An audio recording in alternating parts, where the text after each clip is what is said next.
Hey everybody, how you doing? Today I'm gonna be doing a review called The Spook Who Sat. Hold on, let me make sure I get this title right because I don't want to screw up. Hold up, I think it's like The Spook Who Sat by the Door. So give me one sec, guys. Hold on. Okay, yeah, The Spook Who Sat by the Door. Okay, I was gonna say The Spook Who Sat at the Door, but anyway. This movie is actually based on the book, and I'm going to say Google this movie because it has a very, very interesting backstory.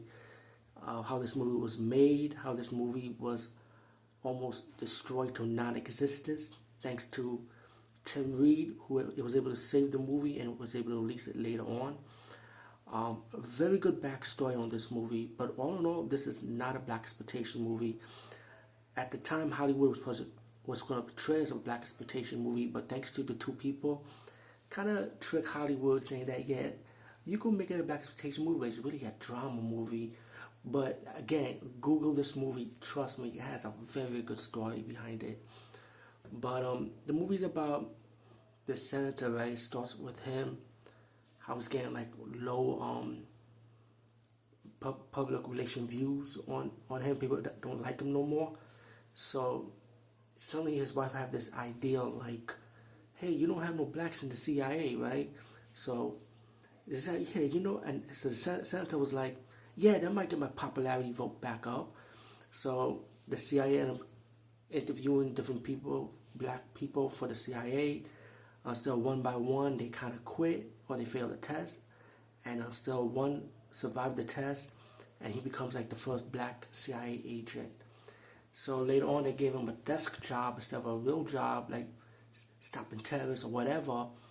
But when the CIA started investigating who they got on their hands, that he has martial arts background, he has experience in the military, like he's more than just a black male. He has skills. He be with the CIA for 5 years, and then he tells the CIA he wants to leave because he wants to become a social worker in his home of Chicago. Once he goes to Chicago, he starts training young African men to become freedom fighters like Black Panther to protect their community by any means necessary. And he taught them martial arts, how to make bombs, how to fight. When he learned the CIA, he passing the skills to them. And then people in the government start picking up what's going on, and it kind of leads up to a little war and riots. And all in all, it's the fast forward right more than anything. This movie is really, really good, well written, well done, well produced, well directed, well acted. This is a very well done movie, and I'm glad that this movie was saved.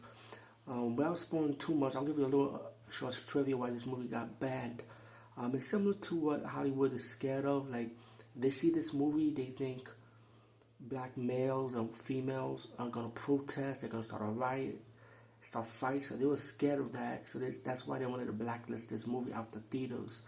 Once it hit the theaters, but they want to blacklist it after that. But again, thanks to Tim Reed, he was able to save the movie and save as much copies as he could. But all in all, yeah, I didn't see this on Tubi TV. I saw this online on YouTube. So you could definitely check it on YouTube right now.